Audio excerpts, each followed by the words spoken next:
Salut à tous, j'espère que vous allez bien. Et ben on se retrouve aujourd'hui pour une vidéo que j'avais envie de faire depuis longtemps. C'est les portages SNK sur la Super Famicom, Super Nintendo.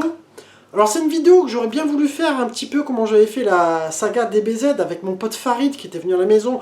Alors certainement beaucoup d'entre vous ne se rappellent pas ou n'ont pas vu cette vidéo parce que c'était le début de ma chaîne, je dois avoir 100 ou 150 abonnés, tu vois. Je savais même pas du tout faire de montage, c'était vrai que c'est une vidéo qui mériterait d'ailleurs d'être refaite. Je pense que le jour où il revient dans le sud, on se refera ça vraiment bien avec des phases de gameplay, etc. Et donc pour cette vidéo là, j'ai pas trouvé grand monde qui avait envie de le faire, donc du coup j'ai décidé de me lancer tout seul comme un grand garçon. Et on enchaîne tout de suite après le générique.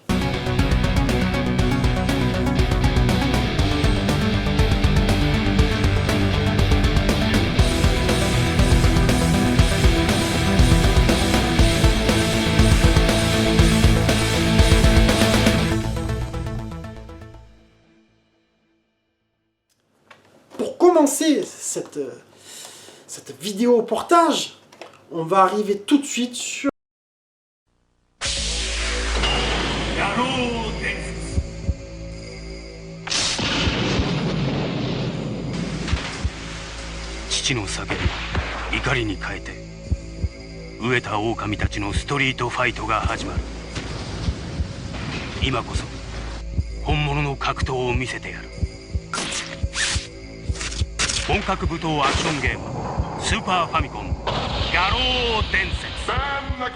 Battle of Destiny, donc le premier Fatal Fury sur Super Famicom. Alors, moi j'ai des petites anecdotes là-dessus, c'est que j'avais connu ce jeu-là d'abord sur Mega Drive. Je t'avoue qu'à l'époque, même sur Mega Drive, j'avais trouvé ça sympathique. Et puis, je me rappelle, je me baladais en ville, et moi je traînais souvent ma mère, tu vois, je disais, ah, je vais aller là, parce que forcément c'était ta maman qui payait quand t'avais 12-13 ans. Hein. Et on arrive au magasin Loca Games, qui était rue du Docteur SK, pour ceux qui connaissent Marseille, qui ont connu Marseille à cette époque-là. Et je vois ça, donc, posé sur... tu vois, lui, il avait des étagères, en fait, il n'avait pas des vitrines, tu vois. Je me dis, tiens, ça a l'air intéressant, etc. J'avais pas reconnu que c'était Fatal Fury, tu vois. Donc, il me dit, oui, mais c'est le Fatal Fury, etc. Et de là, je me dis, bon, voilà, je me rappelle, il était pas très cher, il devait vendre ça 150 ou 200 francs, tu vois. C'était des jeux, voilà, qui étaient déjà un petit peu pas has-been, mais bon, ça intéressait pas grand monde, tu vois. Et donc, je me rappelle quand même être rentré à la maison et avoir kiffé, avoir retrouvé un petit peu ce que j'avais tripé sur Mega Drive. Alors c'est sûr qu'à cette époque-là, je faisais pas trop attention, on n'avait pas les connaissances d'aujourd'hui, si tu veux, les jeux, en plus, on les avait pas forcément tous poncés à fond, sur certaines fois, en tout cas moi, le Fatal Fury sur Mega Drive, on me l'avait prêté, donc je l'avais pas forcément poncé comme je l'aurais poncé aujourd'hui. Alors après, pour parler du portage AES, alors déjà sur AES, le premier Fatal Fury, c'est sûr qu'il est raide, etc. C'est pas forcément un jeu pour lequel tu vas jouer, hein. Là, c'est sûr que sur Super Famicom, t'as quand même un sacré écart. En même temps, c'est un peu les premiers portages qu'ils faisaient. Je pense que pour eux, c'était pas forcément évident. Tu vas retrouver une raideur assez importante, de toute façon, dans les commandes, etc. Donc, c'est pas forcément un jeu que je vais t'encourager à acheter. Si t'as envie de le découvrir, franchement, tu peux toujours, pour t'amuser, pour voir un petit peu comment ça a vieilli, sur Super Famicom, tu prends la ROM, et franchement, voilà. Après, si tu es plutôt collectionneur, à savoir que ce jeu-là, il coûte pas cher, tu le trouves dans les 10-15 balles. Après, bon, moi, j'ai pas un état de ouf, hein. Je l'avais pris à l'époque parce que j'avais pas la version AES que mon pote m'a offert pour mon anniversaire. Et parce que je trouve que cette jaquette-là, franchement, c'est par contre une des plus badass de la série, hein. Franchement, même sur Neo Geo, elle fait partie des, moi, je trouve, des plus charismatiques, tu vois, les simples mais efficaces. Donc voilà, c'est pas un jeu sur lequel je vais t'encourager forcément à aller jouer, à les tester. Ça va piquer un peu les yeux. Alors moi, c'est marrant parce que ce jeu-là, c'est un peu comme pour le spécial. T'as le stage de Tong Furu qui est un de mes stages préférés. Où à un moment donné, t'as la pluie, etc. Enfin voilà, après c'est un peu la nostalgie qui parle. Je pense que s'il y en a d'entre vous qui vont regarder ça, ils vont dire putain mais t'as craqué, c'est vieux, c'est pourri, ça pique et tout ça. Mais bon voilà, on a commencé par là nous. Hein. Alors on va enchaîner avec le Fatal Fury 2. Alors pour lequel j'ai une autre anecdote en fait. Parce que moi, le Fatal Fury 2, si tu veux, je suis passé un petit peu après. Qu'est-ce qui s'est passé? Celui-là, Je l'ai eu au cours de l'année 2000, je dirais 2004 ou 2005. C'était une année où j'avais des picousses de rétro qui me revenaient un petit peu par moment, tu vois, sur la 64, sur la Super Famicom. Et en fait, j'avais déjà connu le Fatal Fury spécial, hein. Et là, je me suis dit, tiens, je traînais un petit peu sur Internet. En plus, c'était un peu le début de la vente sur le net, sur ces années-là. Et j'étais sur le site Neo Ayato à l'époque. Et je me dis, tiens, Fatal Fury 2, 39 euros, je me rappelle encore, hein. Et il était neuf, en fait. Et je l'ai acheté, c'est toujours celui-ci que j'ai. Et là, je me rappelle bien mon pote Farid qui me dit, pourquoi t'as acheté celui-là, t'as pas pris le spécial? Et là, j'ai bugué, en fait. C'est vrai. En fait, tu vois, sur le moment, j'ai dit, c'est vrai, j'aurais dû prendre le spécial. C'est comme Street Fighter 2, Street Fighter 2 Turbo, tu vois. Mais j'étais quand même content de cet achat. Alors, si on doit parler purement du jeu, du portage, par rapport à la Neo Geo, oui, tu as un écart quand même qui est toujours présent, ça c'est clair. Après, c'est pas le même concept, etc. Mais là, tu sens quand même qu'ils commencent déjà à maîtriser un petit peu mieux la reprogrammation, comme ils appellent ça, tu vois, c'est même écrit sur le bas des boîtes. Alors, je n'ai pas parlé des dates, les amis, c'est vrai, bon, j'aurais pu vous expliquer que celui-là, c'était sorti en 93 sur la Super Famicom, mais 92 sur la Neo. Et donc, là, tu vas gagner quand même de la souplesse, tu vas avoir un jeu quand même qui va être bien sympathique. On n'est pas encore au top du Fatal Fury, c'est maintenant qu'il arrive, c'est le spécial. Alors celui-ci, voilà, là tu sens vraiment qu'ils ont, ils ont mis les efforts, ils ont vraiment envoyé le pâté. Ça reste un très bon portage de ce jeu. Alors par rapport à la version ES, il est évident que voilà, il y a toujours un petit écart, mais heureusement, parce que sinon ce serait pas logique. Enfin, tu vois, alors à ce moment-là, la Neo Geo n'aurait plus lieu d'être si sur Super Nintendo tu avais eu des jeux aussi parfaits. Mais franchement, celui-ci, tu retrouves une souplesse qui est vraiment excellente. Limite, des fois, je trouve presque plus souple que la version Neo Geo, je te jure. Alors graphiquement, ça s'en rapproche beaucoup. Au niveau musique, c'est un petit peu plus compressé. De toute façon, j'avais fait des tests là-dessus. Alors attention, il existe une version Super Nintendo qu'il faut absolument éviter. Parce que là, tu vois, tu as une cartouche de 32 mégas. Mais sur la version européenne, je ne sais pas si c'est pour des économies, ils t'ont mis une cartouche de 24 MB. Et du coup, qu'est-ce qui se passe? Tu as, je crois, 4 persos en moins. Donc, aucun intérêt de le prendre. Et en plus, tu te retrouves sur du 50 Hz. Les enfants, il faut du japonais pour ce genre de jeu. Mais vraiment, s'il y en a un que vous devez avoir, ou tester, ou jouer sur la Super Famicom, c'est celui-ci. En même temps, je te dirais, vas-y, hein, tu peux y aller en émulation, il n'y a aucun problème. Sinon, tu le trouves entre 20 et 30 balles complet, voilà, dans cette version-là. Franchement, ça le fait très très bien, quoi. Vraiment, là, tu sens que Takara, ils avaient envoyé le boulet, tu vois, ils avaient envoyé le pognon pour faire quelque chose de bon. Et il fallait, de toute façon, le Fatal Fury spécial est un jeu où je pense que vraiment SNK a voulu marquer quelque chose face à Capcom, puisqu'ils l'ont sorti sur Game Gear, ils l'ont sorti sur Mega CD, ils l'ont sorti sur PC Engine CD-ROM, qui est l'un, je pense, l'un des meilleurs portages d'ailleurs, il est vraiment hallucinant. Donc voilà, vraiment un bon petit jeu de combat. Et celui-ci, ben, ça m'arrive des fois même de le remettre, hein, pour le délire. J'ai même fait des vidéos, alors après... Maintenant, je suis tenté de plus souvent y jouer quand c'est comme ça en émulation, tu vois, de mettre la version PC Engine parce qu'elle a les sons CD de la Neo Geo CD, en fait, les musiques Neo CD, avec bon, les bruitages, cartouches malheureusement. Mais bon, voilà, ça reste un super portage. Ensuite, on va parler d'un jeu que j'avais connu à l'époque en version européenne. C'était un pote au collège qui me l'avait prêté, tu vois. Et j'ai voulu le reprendre parce que je ne le trouvais pas trop cher. Après, c'est vrai que moi, comme vous le savez, je suis pas dans du mint, etc. Alors forcément, je ne mets pas trop de belin. Et donc forcément, je vous parle du premier Art of Fighting, Ryoko no Ken. Alors, moi, je me rappelle que effectivement, il y avait ce coup de charger l'énergie. Mais ce jeu-là, pour moi, il était dur à jouer. Je trouvais ça difficile. Alors, c'est des jeux qu'on m'avait prêté une semaine, genre, tu vois, parce qu'à l'école, on se les prêtait un petit peu comme ça. Mais il m'avait pas forcément grandement marqué comme aujourd'hui, où finalement, avec le recul, je trouve que c'est un jeu, même sur Neo Geo, qui a une atmosphère, qui a une ambiance. Après, certes, il a vraiment vieilli au niveau du sprite, etc. Mais il appartient à son époque. Alors, le portage Super Nintendo n'est franchement pas mauvais. il est pas ouf, mais il est pas mauvais. Tu as forcément un peu moins de décor, t'as des trucs en moins, tu vois, c'est pour l'animation, etc. Mais j'avoue que c'est pas une mauvaise conversion. Après, je vais pas non plus t'encourager à te dire vas-y achète-le, etc.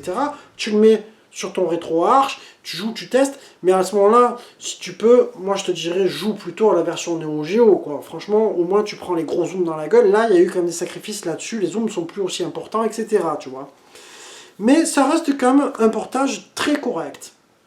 Ensuite, ben, on va enchaîner tant qu'à faire sur le 2, que je n'ai pas malheureusement, mais que j'ai pu vraiment tester en émulation. Le 2 coûte un petit peu plus cher malheureusement. Celui-ci par contre, le Art of Fighting 2, moi je t'avoue que c'est une version que je trouve carrément excellente pour plusieurs raisons. C'est que sur Neo Geo, oui certes il est beaucoup plus beau, tout ce que tu veux, mais niveau gameplay, c'est une horreur, quoi. C'est vraiment une horreur. Neo Geo, tu peux y jouer à 2, tu vas te régaler. Par contre, tu joues à 1, tu deviens fou. Donc là, je me suis régalé parce que sur la version Super Famicom, ben, l'ordinateur, il n'est pas aussi vache que sur Neo Geo. C'est pas la même manière de jouer. Et du coup, je me suis même régalé à le finir. Et je trouve qu'honnêtement, graphiquement, ils ont quand même réussi à faire quelque chose de pas mal. Au niveau animation, c'est plutôt bon aussi, c'est très fluide, c'est facile à jouer. Franchement, c'est un très très bon portage. Moi, je le trouve vraiment exceptionnel. Et celui-là, par contre, je te dirais, ben, si tu peux l'avoir, parce que tu es collectionneur et tu veux jouer avec le vrai hardware, franchement, fonce plutôt que de prendre la version Neo Geo. La version Neo Geo, tu vas la payer 80 ou 100 balles, je sais plus, dans ces eaux-là. Mais pour le même prix, tu auras la version Super Famicom, et peut-être un peu moins cher même.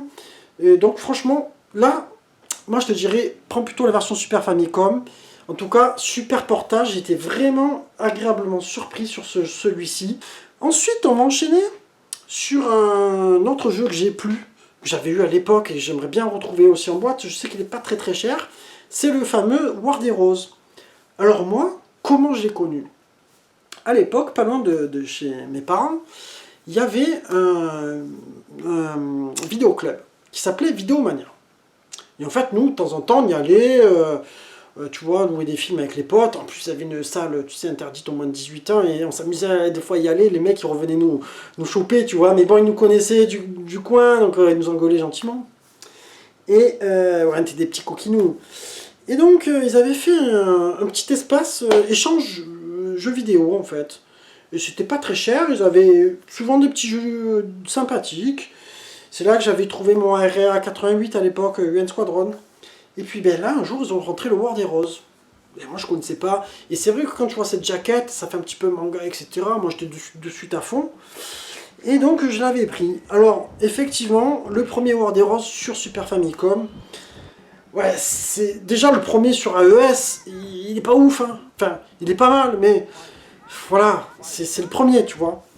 Alors, sur Super Famicom, franchement, je vais pas t'encourager forcément à le faire parce que ben, c'est une version vraiment plus cheap. Au niveau de l'animation, déjà, c'est des jeux qui sont... Ils ont pas beaucoup de frames, tu vois, par rapport à des KOF et ce genre de jeux. Après, il est pas mauvais, tu vois, mais c'est pas non plus un truc de ouf. Mais je t'encouragerais, si tu as la Neo Geo AES, si tu en as un à faire, c'est le War Heroes Perfect. Celui-ci est vraiment très beau et très fluide. Après ça, ils en ont fait un autre qui est franchement pas mal refait du tout. C'est le War Heroes 2 que je n'ai pas non plus. Et tous les jeux là que j'ai pas, c'est les jeux que je vise, qui sont dans ma wishlist. Le War Heroes 2, franchement, est un bon portage. Il est vraiment correct. Après, ce sera pas un très très bon, mais il est plutôt entre bon et très bon, tu vois. Je trouve que le jeu, un petit peu comme Art of Fighting 2, il te permet de jouer et que ce soit un peu plus facile. Parce que le War Heroes 2, moi je trouve que franchement, alors le 1 sur Neo Geo, je le finis, sans perdre un crédit, j'y arrive. Mais le 2, je galère. Franchement, je galère. À un moment donné, selon le perso que tu prends, c'est difficile, moi je trouve. Là, sur la Super Famicom, ils ont réadapté un petit peu la difficulté, il est un peu plus souple. Graphiquement, franchement, ça le fait plutôt bien, c'est agréable. C'est encore un jeu comme pour le Art of Fighting 2, donc je dirais que ce jeu-là est agréable à jouer sur Super Famicom plus que sur la Neo Geo. Après, vous me direz ce que vous en pensez. Moi, je trouve il apporte quelque chose au niveau de la jouabilité, une souplesse et une facilité. Ensuite, on va finir sur un jeu que j'ai acheté il n'y a pas très longtemps. Je suis tombé dessus, je sais pas pourquoi. Le mec, il avait mis à 15 balles. Neuf. Mais il est neuf. C'est le Samurai Spirits. Alors, Samurai Spirit, moi je l'avais connu à l'époque en version européenne. C'était le pote Fabrice qui était un pote à mon voisin Johan, qui lui, alors lui, c'était un truc de dingue, tu vois, j'ai des souvenirs comme ça. Sa mère avait un salon de coiffure et il avait des jeux tout le temps. Mais le mec, je te jure, c'était hallucinant, il nous faisait découvrir plein de jeux en fait, ce mec-là. Il avait tous les jeux en import, quasiment. À part celui-là de Samurai Shodown, je crois qu'il l'avait eu en européen. Mais il avait les DBZ, il les avait toujours avant tout le monde, quoi. C'est-à-dire les jeux, quand il faisait 700-800 francs, tu vois, lui, oh, c'était hallucinant. Franchement, on était carrément des jaloux, tu vois. Et je me rappelle que franchement, ce jeu-là, putain, il m'avait fait kiffer, quoi. Alors, il est vrai que sur la Super Famicom, c'est pas le meilleur des portages. Je pense que sur Mega Drive, il est quand même plutôt pas mal. Et tu l'as sur Mega CD aussi. Là, en fait, ce qui se passe, c'est que les persos sont petits, tu vois, par rapport à la version Neo Geo. Graphiquement, c'est pas moche et tout ça, la musique est bien. Le jeu en japonais, franchement, il est plutôt fluide. Mais ils t'ont pris, tu vois, quand il y a les zooms, en fait, c'est comme si tu avais le zoom au plus petit, quoi. Et ils l'ont gardé comme ça pour tout le jeu, tu vois. Je pense après, c'est pour une question de capacité. À côté de ça, sinon, le jeu, franchement, il est fun à jouer. Voilà, c'est juste une réduction des sprites. Un peu comme le Art of Fighting. Remarque, non, c'est plus que Art of Fighting 3 sur Neo Geo, quand même, sur CD, quoi. Là, c'est quand même, ils sont vraiment plus petits. Mais je t'avoue que quand on avait joué à ce jeu-là à l'époque, putain, qu'est-ce qu'on avait kiffé. Je me rappelle d'ailleurs, on squattait, hein, on disait, ah, tu nous gardes, tu nous laisses encore une semaine, on jouait avec mon pote et tout. Et franchement, j'étais content de le retrouver dans cet état-là. Pour moi, quand même, une série emblématique, un jeu de combat avec des armes blanches. Et je suis plus nostalgique là-dessus à la base que sur Last Blade. Je ne connaissais pas Last Blade à cette époque. Donc pour moi, Samurai Spirit, c'est quand même quelque chose. Alors, je t'avoue que j'aime bien y rejouer aussi carrément sur Neo Geo AES, même au 1, le 1 a son charme. Alors, je vous ai parlé, en fait, des portages que je connais le plus. Après, j'avais fait un test aussi sur le baseball, Super Baseball 2020. Mais là, c'était en fait plus des jeux, des portages sur les jeux de combat, en fait. Hein. Donc voilà, on arrive sur la fin de ma vidéo. J'espère qu'elle vous aura plu et qu'elle vous aura apporté des petites infos. N'hésitez pas à liker, partager, commenter. Et puis ben, on se retrouve prochainement pour certainement une autre vidéo saga. Je vais en faire un sur d'autres jeux. Je vais essayer de trouver des compatriotes quand même, parce que c'est plus sympa, tu vois, d'avoir quelqu'un avec qui tu interagis. Voilà, ben, je vous embrasse tous les amis, portez-vous bien, et puis je vous dis à très bientôt. Ciao, ciao.